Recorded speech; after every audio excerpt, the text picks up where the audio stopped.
I've seen a lot of change, been through a lot of pain. Some things are not the same as they were a year ago, but all will be okay. I move on each and every day. The past is where it stays, way back a year ago. I've changed for the better this time.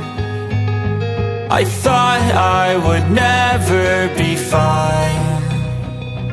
I strive just to say I'm alright, and for the first time in a long time I'm alright. I've seen a lot of change, been through a lot of pain. Some things are not the same as they were a year ago, but all will be okay. I move on each and every day. The past is where it stays, way back a year ago.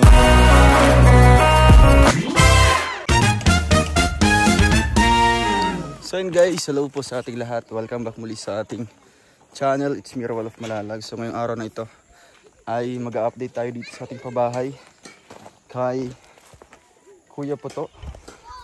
So ito yung ating first pabahay po na solid dito pa sa Bukidnon. Kaya maraming salamat po sa Rochelle Canada Squad, sa mga titas natin, Tita Linlin, Tita Angie, and Tita Annabel. So mag-update tayo dito at ilang araw lang po ito ginawa, ano, you know. So ayan na po ang update. Ay grabe, nanay poste.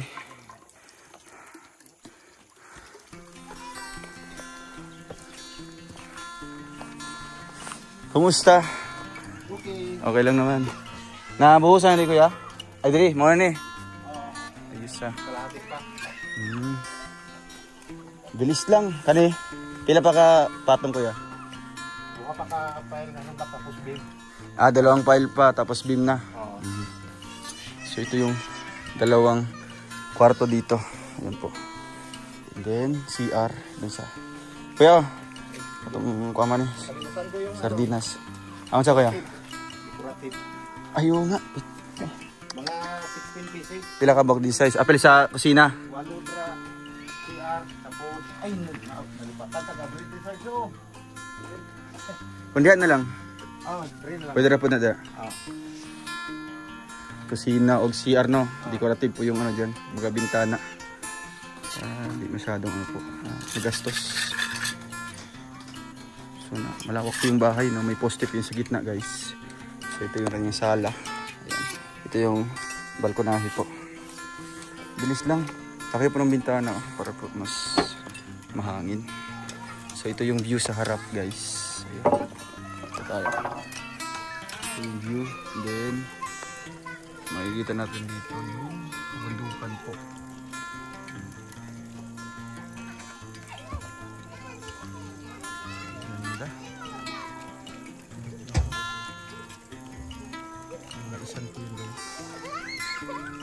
Ito po ay saginan.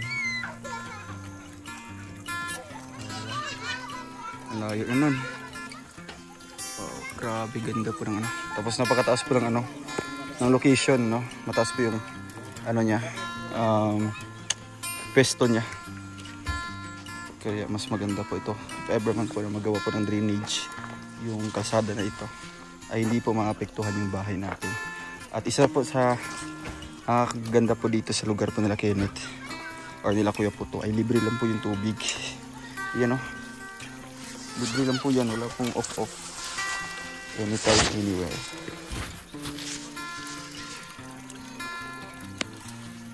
So ayan, libre po yan guys, no? At syempre continuous po yung tubig nito kahit anong oras. Bumili lang po kami ng hose dito para po may connect dito sa lugar nila Kuya Puto. Di mahirapan po sa pagmasa. Ayan. Taas po ng bahay, ano? So may beam pa po ito. Kulang pa po ito ng dalawang patong, yung hollow blocks na ito. Para po malagyan po ng beam. After nun ay trusses na po. Kompleto na po yung kahoy ni Kuya Puto, no? Yan, kompleto na po yung kahoy niya. Binili po natin sa kanya. I mean ano, libre lang pala ito, pero ang binayaran dito guys is yung paghahakot dito. Yan o, paghahakot and yung cutting, no, pagputol, pagtabas. Per board feet kasi yan, no? Per board feet. So good lumber po yung gagamitin natin para sa trusses po niya. Yan o, tibay po nito, solid. Ayan, kompleto na yan para sa trusses po ng ano, ng bubong para sa bahay po ni Kuya Puto.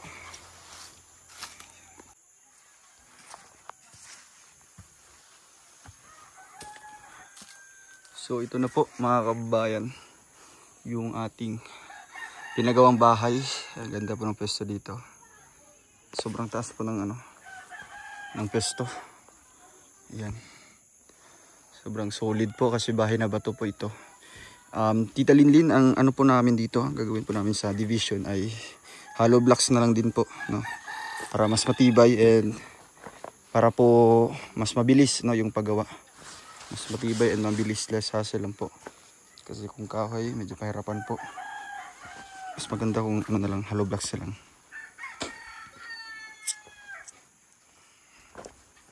Same po ito sa pabahay natin sa Dait, no? Ganun din po yung style nun. Ang nakakaiba lang po ay yung pesto, no? Kasi mas mataas pa ito kumpara doon sa ano natin, sa mga pabahay natin sa Dait. Kasi po yung lugar po ng bukid noon is mga bulubundukin po yun, di ba? Ayan, ito pong update natin. Ilang araw lang po ito, no? At siguro next update natin dito ay mabubuo na po yung hollow blocks, no? Lahat-lahat po. Actually, yung hollow blocks po dito ay kulang pa yan, no? Bibili pa kami ng another 500 yata. Pilay ko lang hollow blocks ko ya. Pilay dagdag na to.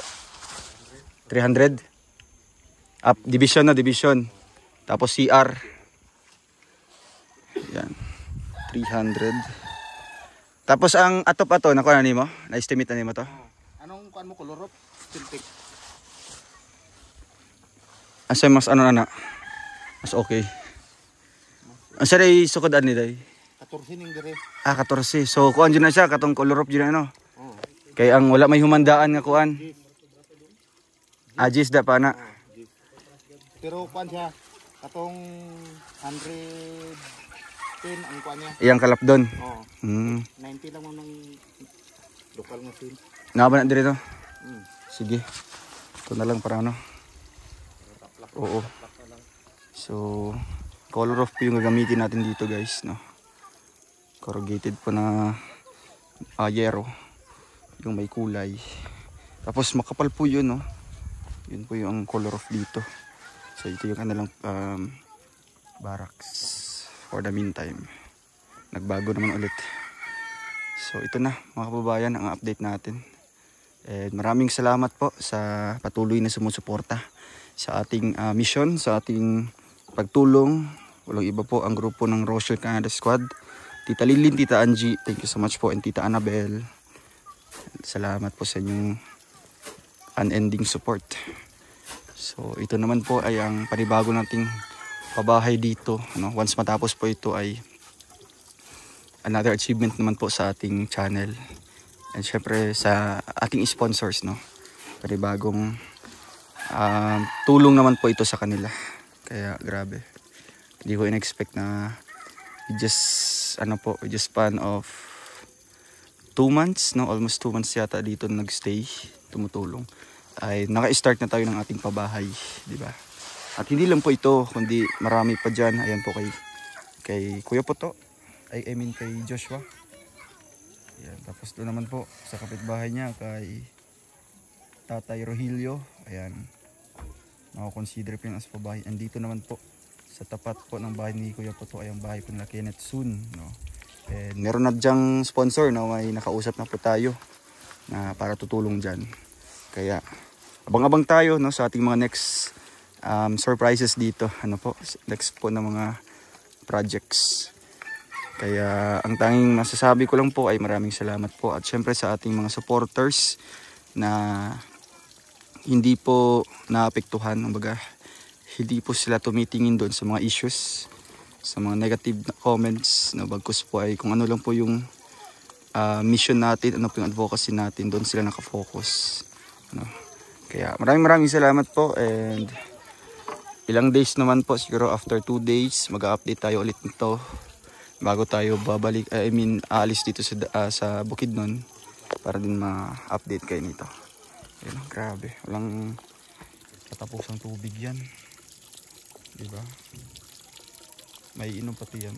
Yan po yung iniinom namin dito pag andito kami, guys. So ayun, kaya po to, anong message mo dun sa bahay ni mo? Gwapo na kayo, diba?